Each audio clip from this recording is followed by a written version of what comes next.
We're live. We are? All right. Here Great we to be go. back. And today we're going to talk about Law 47 from the 48 Laws of Power. And today is Tuesday. We missed Tuesday. yesterday. We missed yesterday, but we're here today. Yeah. And thank you for the comments. Absolutely. Where are we? Law 47. Do not go past the mark you aimed for. In victory, learn when to stop. The moment of victory is often the moment of greatest peril. In the heat of victory, arrogance and overconfidence can push you past the goal you had aimed for. And by going too far, you make more enemies than you defeat. Do not allow success to go to your head. There is no substitute for strategy and careful planning. Set a goal, and when you reach it, stop. And that's Law 47. Do not go past the mark you aimed for. In victory, learn when to stop. Tell I, us about it. I love it. Tell us about it because you have more experience in life, in this life than me. And I'm sure you've had many victories as defeats, but many victories. And how do you know when to take your chips off the table? Yeah, it's very difficult. Okay.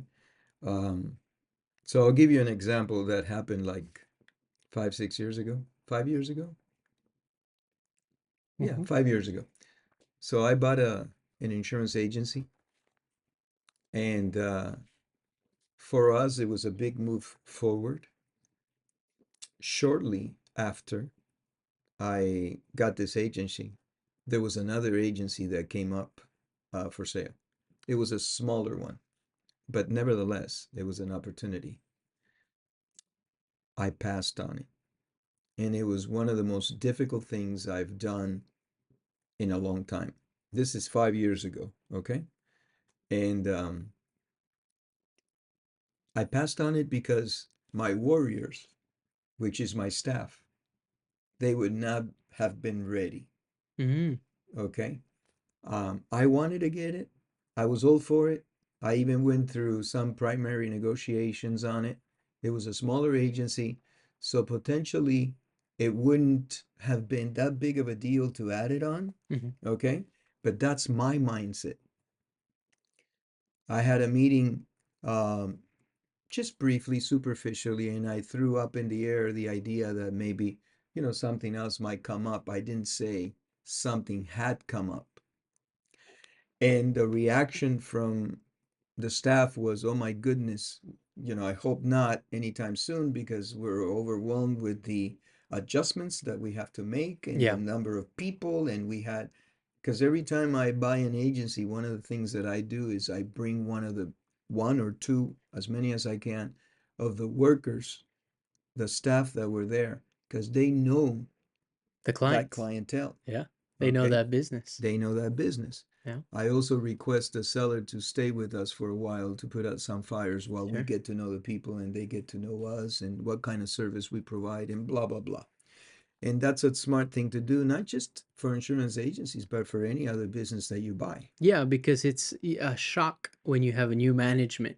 But if you Correct. can somehow keep the flow of things, the Right, relationships. right. So you decided to pass on this business. Because of the reaction of the staff. They weren't ready. Mm, Mentally, they weren't there. And had I pushed the issue, I think it would have affected the purchase that we had done, that we had just put together, that we had just finished, which was a larger one. which was a larger one. It was like maybe 4 times the size, maybe a little bit more of the one in question. Mm, But nevertheless, it was difficult to let go. sure. So what I ended up is I ended up calling a buddy of mine and saying, "Hey, this is available. What do you think? And if you like it, you run with it. It's my gift to you. You can buy me a lunch or dinner." And so, Yeah. but there, I decided to do that because when you force something on someone and they're not necessarily ready, Yeah. the amount of energy, time, and effort that you're going to take to prepare their mindset for something, it's going to be huge. It's going to be compelling. And Yes, and I also, as you're explaining, I think of like like a metal that's bending and it goes to the point of fracture, right? You can put a certain amount of stress on your team, on yourself, but then it gets to a point, and I think that's knowing when to stop. Is this going to be too much of a load to the point that this metal or whatever spring is going to snap and then it all falls apart? And it could be people that can't take on more stress or certain situations. So that's interesting that you were able to you make that decision. You'll really never know. It was You'll very never know. difficult. It was very difficult But because it would have been an additional acquisition, which would have been great, right. you know. Sure. Additional income. But you feel it's the best decision. But what I'm saying is you don't know unless you would have tried it and it would have either worked or not. But you feel that it was the right choice. Looking back, yes. Yeah. At that moment, I regretted making that decision. I felt that it was the right thing to do Yeah. because, you get resistance, right? And they Yeah, didn't yeah. even know that it was something that was happening. I said it as if, what, Testing the water kind of testing thing. the waters. Hey, something may come up, in the near future, whatever, and Has there was resistance to that. So right. you need to listen Also, to yeah, your warriors because sure. they're the ones that are there day in and day out in the trenches. Yeah. Yeah. And if they're not ready, um, good luck. It's interesting because as a leader, you also push your people to maybe limits beyond what they believe they can achieve. Right. And I wonder how much you still have to be able to recognize, hey, you know what, maybe this is too much. Yes. But I, And that goes for every business because look, I'm all for buying existing businesses. right. There's a guy that's selling a iron manufacturing thing. And if you're in that line of business, you have a book of clientele Yeah. that you're potentially purchasing. You have a book of clientele that you're potentially servicing. Servicing brings daily revenue. Okay. So I'm for buying existing businesses. Yeah. Acquisition is a great way to Acquisition. grow. There was a bakery that's very Um, successful. right. The kids didn't want anything to do with it. Somebody else came in and you, what it capitalized on 20 years of building a business. Yeah. You don't Yeah. start it from scratch. Yeah. Yeah. So, Yeah. But how this is a very difficult law because it is. we all want to grow. Hmm. I believe, there's certain people that they have this desire to continue to grow and get better and learn and expand their business. And this is saying you need to know when to stop that. Like, when do you stop? Now, it's not saying you also have to analyze and say, maybe it just means stop temporarily until your warriors get back into a situation where you're ready to take on more land, Right, more business. right. But um, I don't think, but or maybe it means stop permanently because, like, we know people that are friends, good friends. They've pushed themselves. They've ran at such high RPMs that it has affected their health. And uh, what does that RPM stand for? Uh, Rotate? Is it rotations per minute? Let's look that up real quick. But that's on the car, right? You have yeah, the RPMs. I'm not sure. I'm not Uh, sure if it's rotations or something else. I feel it's, I just RPM. It means revolutions per there minute. you go, revolutions per minute. How fast the engine is spinning. So somebody that's spinning, their body, they're burning the midnight oil, as we say, and all that stuff at such a high revolutions per minute that it eventually begins to break the engine down. Yeah, well, And this is law applies to that. Like, when do you stop? When do you turn the computer off? When do you say, hey, I'm going back to my family? I think you got to figure that out in life. It's very difficult because it's it's a extremely difficult. I it had remorse. for not going after the other agency Now for a this, little while. but you stopped in this I situation. had to because I felt the resistance from my So, staff. is there a situation where you have made the mistake and went too far? Is there something you can think of? Because I'll share with you what the person that, I'm thinking, where have I seen this in my life? Well, Okay. first off, the movie Scarface, Tony Montana, The World Is Yours. He couldn't stop. It got to a point where he had acquired so much wealth, so much power, there was no stopping him. I just saw the series Griselda on Netflix. Same thing.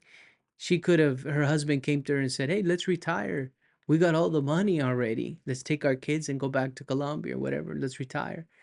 And she, in the series, just shows that no, she's a woman in the most powerful position ever. She controls all these men, women, everybody. She became power hungry. And Well, power is more intoxicating than money.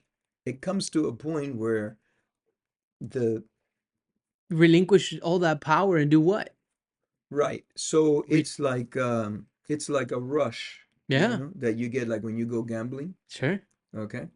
So Yeah. let me tell you about gambling too, because Well, this applies. it When do you applies take your to, chips off the table? well, absolutely.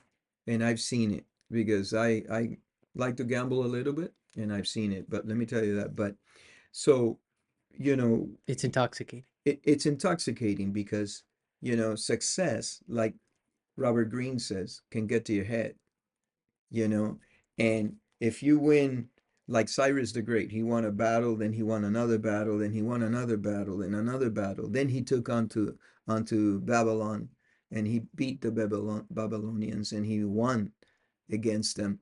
He thought he was invincible. So when do you stop?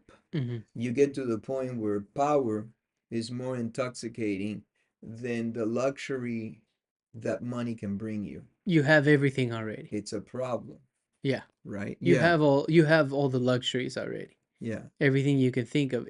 So you're not doing it for money anymore. You're doing it for power. You're doing it for power. And because, there's a lot of people out there. You look at the Bill Gates and Warren Buffett, and It's uh, not money anymore. it's not money anymore. They Yeah. do it for power, Yeah. you know? The Elon Musks. Yeah, So so one the one Jeff Bezos. one situation that I saw this happen was a gentleman that I saw had a very, very successful business, and then decided that they wanted to open like an extension, another business alongside with it. And at the end of the day, I think it was just they wanted to make more money. There's nothing wrong with that. However, they began to do things a little bit crooked. Not a little bit crooked. It's either crooked or it's not. They began to, the Right. gray line. And eventually they got caught. And this side business took out not only that business, but the main business, and took them out completely of business because they began to do things that were not on the up and up. When I look at that, I Well, think, that's horrible. but when I look at that, I think, why? If this had person had already a successful business, why do you go and start doing things on the gray Well, you're line? blinded. You get blinded, and you're looking for more and more and more. Look, Yeah, yeah. I think that's so what it is. the law is absolutely incredible. Okay. I mean, Robert Greene has tremendous insight, and it goes he does because of the amount of research Yeah, that he does into every book that he does, and I mean, yeah. he even gets to the point where his health is affected. Oh yeah, yeah. And So I've is seen he him on is he interviews. is he practicing Law 47? Well, I've seen him on interviews where the person asks him, um, your health was affected by this particular book. If you knew that now and you did it again, would you do it the same way? Would you do it identically the same? And Robert Greene's answer has always been, yes, I would do it the Yes. same, Yeah. because he's leaving something behind that he feels is going to help humanity. Yes. So he's not into the power thing, but he's more into the legacy that he's going to leave behind to help humanity. Okay? And so Yeah. that's commendable. But let me talk about gambling. This So goes hand in hand with gambling. it, oh, when do you stop? So, we gamble a little bit and we went to a casino because they had concerts and we were going to go to a concert. And then I gambled a little bit and there Hmm. was a lady right next to me and she hits, I think it was $3,200. Okay. And I looked at her and I said, wow, that's a really big hit. Congratulations. She goes, thank you. And I'm only into it for $1,000. I said, oh, okay. Take your money and run. And she says, no, I'm going to play a little bit more. Okay. She stayed at that machine. The time came to go to the concert. Your mother and I went to the concert, enjoyed it, came back out. 2.5 hours later, we happened to walk by the place. Okay. And the same lady was still at the same machine and she no longer looked happy. Her face didn't look happy. So I said to mom, let me go say hello to her. She was very cool. And I went up to her and I said, hey, how you doing? You're still here. And she goes, yeah, and I wish I would have done what you told me because now I'm down $2,800, not Mm. 1,000.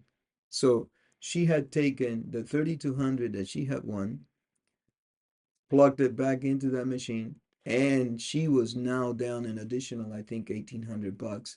When you add it to the 1,000, she was down 2,800 from her own pocket, Yeah. but she had plugged in the 3,200.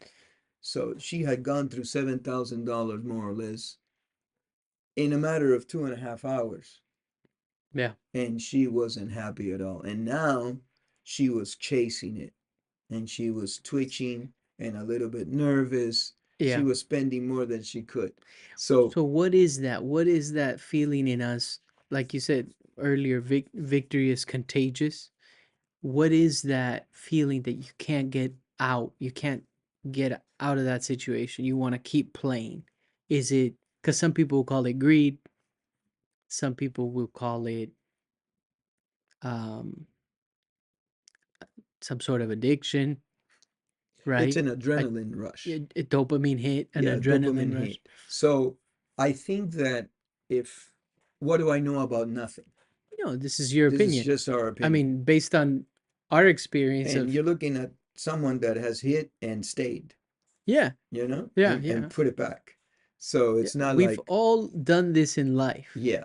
So, but I think that discipline is a major important issue in this because Yeah. if you are conscious, Robert Greene says it, if you're conscious that you have a dopamine rush or that you have this physiological affection because of what's happening, right? Yeah. And you are able to kind of curve it Hmm. through discipline. Or one of the things that some of these folks tell you that know about gambling and stuff like that, they tell you, look, have a target, which is the amount of money that you're willing to lose. And let's say it's $300. So you have $300 and you take this and you can lose $300 and it's not going to affect your livelihood. So you have $300. Once you lose that, then it's time to go home and you have a That still target. takes discipline because you can easily go back and get more money. Well, yeah, well, That's you the can put reality. yourself in a situation where you don't have the ability to get money out. Yeah, yeah. I mean, it's You leave all your credit cards at home, you leave everything, you just take, and in fact, have you seen that metal wallet? It's strictly made for gamblers. no. Yeah. So what it is it's a metal wallet, is about that high and so forth, and you carry it on your side, on your belt.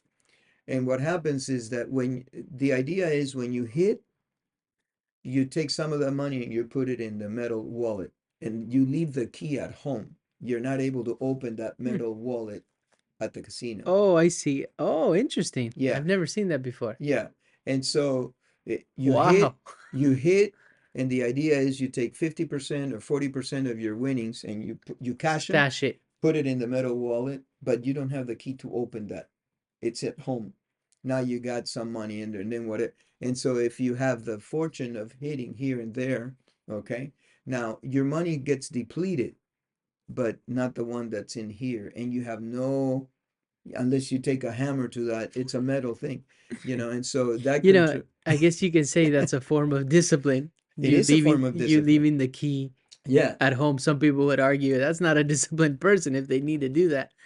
But hey, whatever works for you, it doesn't matter you because never heard about that? I've Yeah, never heard yeah, about it's a that. metal wallet. But I have been in situations where like even in the stock market, Oh, which is they call it a rich man's gambling or but in the stock market there's a same thing like if you've made money, when do you get out? We've all taken losses in the stock market and we've all had wins. And so, how do you know when is the right time to leave? I think of like when I've been at the casino too, and let's say I was playing roulette or something, and I was making a little bit. It's hard to take some of the chips, but take some and put them in your pocket well, it's very difficult to do that. and at least try to separate it. But, some people, the other side is that are you there to have fun or are you there to be victorious and win? Maybe a combination of the both. And I think that's why it gets a little like I was listening to Dana White and he says that he never drinks at the casinos anymore. This is what he said on a recent interview because he went in the hole so far one time that and it was because he started drinking and he says that he didn't even realize he had taken out additional money from the casino loans and blah blah blah and he was out like I don't know if it was $12 million or something. Whoa. Yeah, in one city. But this for me, I think just in this law has to do a lot with discipline You and sure? also knowing your weaknesses at the time, knowing like Robert Greene says, you set a goal, when you reach it, stop. The way that I personally take this, he's not meaning stop like wanting to grow or expand or what he's saying. The way I look at this is you stop, you reanalyze, you reset your goals, You regroup, you regroup. you consolidate. It's like when you are very emotional. See here, you know, victory is the moment of greatest peril because you think you're invincible. In the heat of victory, arrogance and overconfidence can push you past the goal you'd aim for, and by going too far, you make more enemies than you defeat. Correct. And how many of us have allowed success to get to our head? And that's why somebody, whether it's a very close friend, family member, keeps you humble sometimes, tells you how it is because that person doesn't care about the successes that you've had. They care about who you are and your character. And they'll tell you, hey, you're not acting normal here. So I think that having people like that around us is also like consigliere type Sure. is also important. Absolutely. Um, we're gonna have to pause this real quick.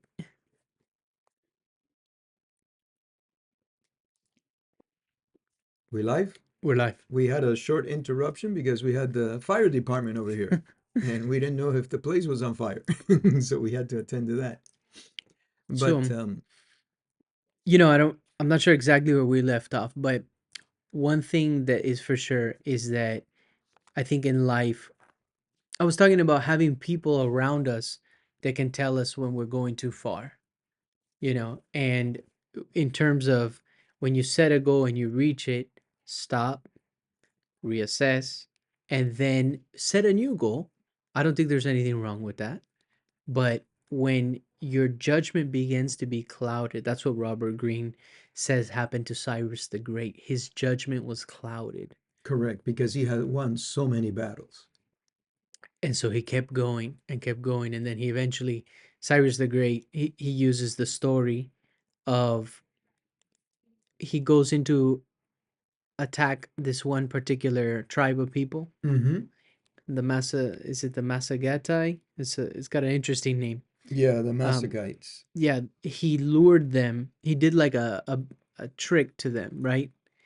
Yeah. And he had all his soldiers and everybody abandon their posts and left all kinds of food and drinks and Well, everything. the way it happens is that the the Queen Tamarius, okay, Hmm. Queen Tamarius told him, "Listen, I'll let you if you want to fight. I'll let you cross the river, and I'll let all your people come, and then we'll have a fight." Okay. Hmm. But he ended up tricking her. What he did was, and it depends. Who wrote The it? the only person that can tell us the difference here is Robert Greene, because he assembled his weakest forces and put like a feast for kings, and then Tamarius's army, one of them, a small portion of it, attacked that campsite and killed all the Persians. Okay, so why would they have done that if they told them cross the and we'll fight on another day? And then what happened was that um, after they killed that weak and small portion of the army of Cyrus, they saw all the food that had been left over and all the wine, and they ate till their heart's desire and drank, but then they fell asleep. And amongst them was the son of this queen, Yes, Queen. Tamarius. So then Cyrus comes back on purpose while they were asleep and decimates them. And he actually gets rid of one third of the army, and he captures her son. So then what ends up happening is that she tells him, "Look, give me back my son. Enjoy the spoils of your war. You have actually decimated a third of my army. But if you don't, you're going to see more blood than you've ever seen in your entire lifetime." And he doesn't pay attention to her and does not release her son. What happens in the process is that the son is, he can't handle the, what is it when Shame, the maybe? shame. Yeah. He can't handle the shame, okay, and he commits suicide. And then the queen says, "Okay, now I've lost my son. We'll go to battle." They win the battle and they decimated the Persians. And then her and her generals start looking for Cyrus the Great, and they find his body. They cut his head off, and she puts it in a in a glass container full of blood. And she says, "Here you go. I promised you that you would see more blood than you've ever seen in your life. Here's your head in this crystal vase full of blood. There you have it. However, I've lost my son. Nothing can bring my son back." And so Wow. that's the story of that. And it's tremendous. And that was the end of Cyrus the Great. That's right. And so Robert Greene brings that out Hmm. because of all his research. Um, it's tremendous. And the moral of the story for everybody to know is that one portion of arrogance, one portion of arrogance on Cyrus the Great's behalf undid all the good that he had done before. Because Cyrus the Great goes down in history as the Great because he was very um, allowing of the people that he conquered to continue with their own religions and their own ways and so forth. So he was a benevolent conqueror, so to speak. I mean, he was vicious, okay, Yeah. but he allowed them to continue with some of their beliefs. Which was unique because before you would convert or kill That's it. if they didn't believe in your religion, if they didn't That's it. convert to your That's belief. it. Yeah. And he came up with laws and restrictions that provided, um, control and development for societies and get along with each other. And, there were punishments if you did something wrong and so forth. And, Yeah. if you stole something, you get a finger cut off. Or if you stole again, your ear would go, stuff like that, I believe. Mm. So it was tremendous, Wow. absolutely tremendous. He went too far. He went too far. Mm. Yeah, yeah. So It's very difficult. This is a tremendous law. Set your goal, and once you reach your goal, stop there and smell the fruit of your labor. You Mhm. know, the spoils of your, of your conquers, of your victories, and stop there. Yeah. And enjoy, like you're saying, the fruits of your labor. Enjoy everything you've accomplished instead of having this desire, like, to continue and continue and continue. And that's where maybe greed versus ambition is what we've talked about, Right. comes in. Okay. So very cool. Well, Well, we're good. we'll wrap it up there. That's Law 47. Law 47. We We got have one more left. we have one more, which is we'll do next week, which is Law 48, and then we would have finished the series of the 48 Laws of Power. Correct. And thank you everybody for the comments, Absolutely. Thank you liking, very much. subscribing, sharing. We're almost at 1,000 subscribers, which is pretty cool for us. And then we're gonna pick our next book for the series, which We'll pick it on at we'll the end of announce the it soon. last law. Okay, cool. All right. Thank you.